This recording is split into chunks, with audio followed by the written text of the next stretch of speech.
Hi, my name's Shauna and I will be demonstrating how to administer blood product today.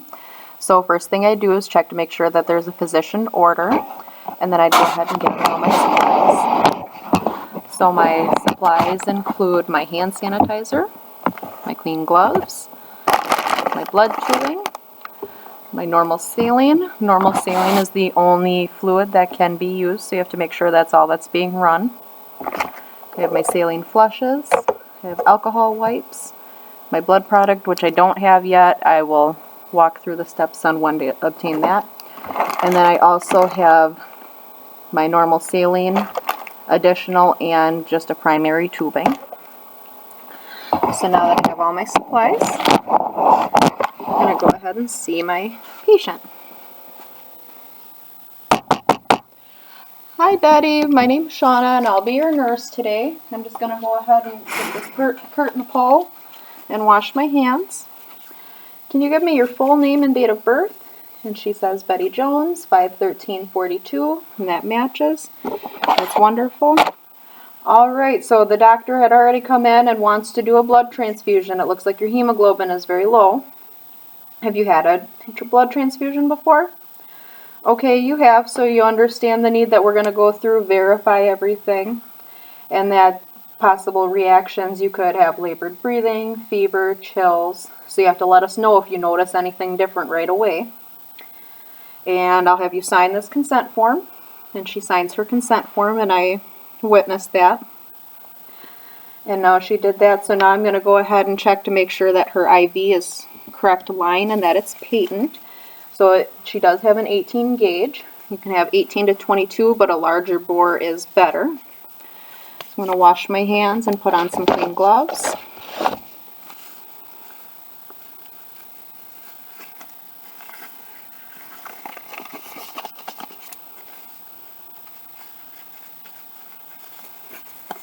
And I'll take my normal saline. I'm going to check the expiration date on that. And it's not expired. Take off the cap, push out the air bubbles, and then take my alcohol pad, clean off the end of her IV, 15 to 30 seconds, and allow it to dry completely. And then I'm going to go ahead and attach this, and just give that a flush to make sure we have a patent line, and we do. No resistance, pushes right through. Go ahead and take that off. Alright, now I know I have a patent line. I'd go ahead and do a baseline set of vitals and a lung assessment. And that all came back normal. Now we're going to go ahead and call the pharmacy and the blood bank to get my blood product. And now that got sent up, so now I'm going to verify. I'm going to have a second nurse here with the blood record sheet and the physician order in front of us, and we're going to go ahead and verify to make sure we have the correct patient, the correct blood, and that everything was type and cross-matched. So I have Betty Jones, date of birth 5/13/42, and my second nurse verifies that. MedRec number 12345, she verifies that. Her red armband number ABC1, check with my patient and my second nurse. Patient's blood type is AB positive. Donor pool number 5678, and she verifies that. Volume in the bag is 250 mLs. Expiration date and time of this blood is 8/31/12 at 8 p.m.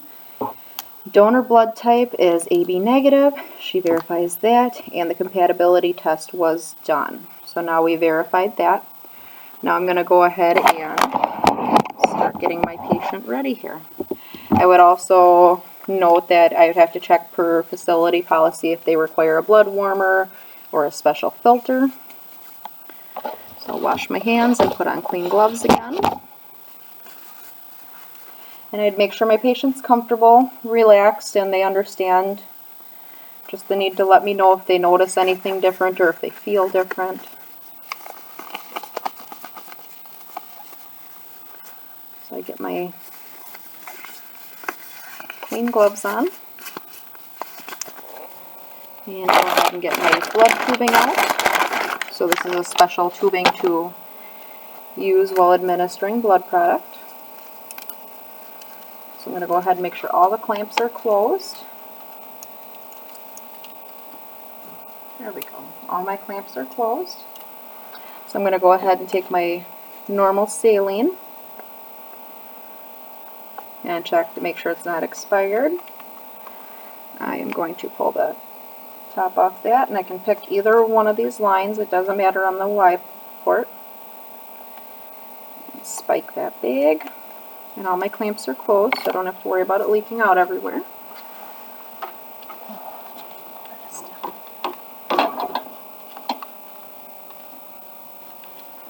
There we go. So I'm just going to grab this end. I'm going to go ahead and unclamp the roller clamp. And I'm going to undo the clamp up here, and I'm going to prime my line.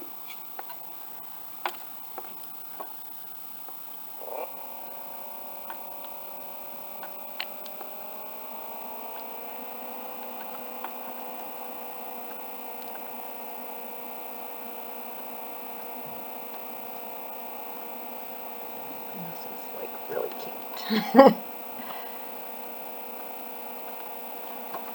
Okay, so I have all the air bubbles out. I'm going to go ahead and lock that and clamp this end.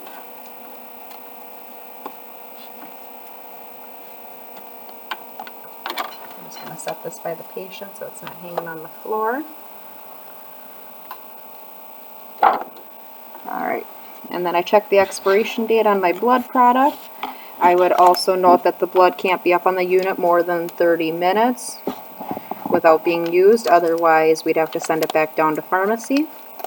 I would also check the blood product after the expiration date to see if there's any coagulation or any particles floating. Then I'd send that back down. We'd need a different blood. I go ahead and give this a couple of shakes just to mix the blood product up and together. And then I'm going to go ahead and pull the caps off of each one, keeping it sterile. And I'll go ahead and spike the blood on the other port. And I'll go ahead and hang that. There we go. I'll unclamp the top portion here. And I want to go ahead and get that chamber filled up so it's above that filter line, so as it drips in there, and it didn't fill with the saline like it should have, but it would be above that filter line, so as it's dripping in, it doesn't damage the blood product. Here we go. I think it filled this time.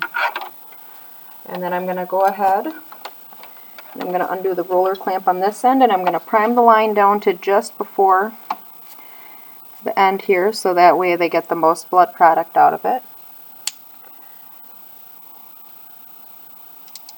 And I don't know if we're going to move or not.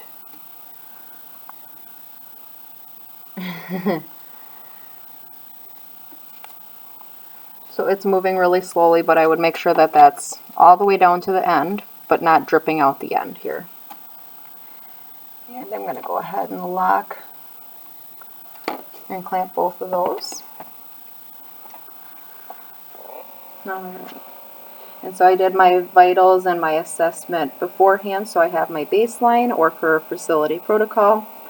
Once I start this blood product, I know that I have to stay with the patient for the first 15 minutes to watch for any adverse reactions, and then I would do a set of vitals at that point, and then I would do another set of vitals every 15 to 30 minutes throughout the duration of the transfusion and after.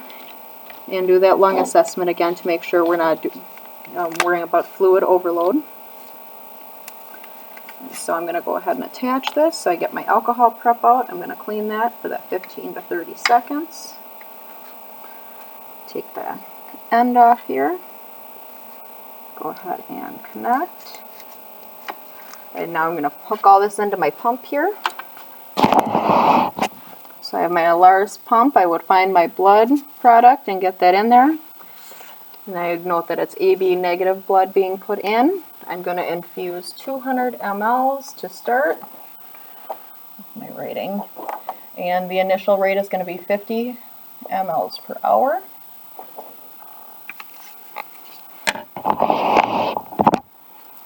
And then I would go ahead and start that blood product and note the time. And I'd be watching for any adverse reactions. If I did have an adverse reaction, I would go ahead, stop the blood product, and disconnect this line immediately and flush the IV. To get that blood product out, I'd stay with my patient. I'd be checking vitals and lung assessment, checking my ABCs. I'd be calling for another nurse to help, call the doctor and see what they want to go ahead and do. And depending on the type of reaction, we could either go ahead and reconnect the line and maybe give them Benadryl or Tylenol if they're experiencing a fever. And if it was a truly bad reaction where we were not going to continue with that blood, I would go ahead, take the blood bag and the tubing, and that would all get sent down to the blood bank so it can be tested to see what was going on. I'd check to make sure that I double check the name and information on the blood. I also stated before that I had that extra set of primary tubing and saline, so after I got that flushed and going, I'd go ahead, spike that and get that running, so that would help clear that line out. And yeah, send everything down and then go ahead and see.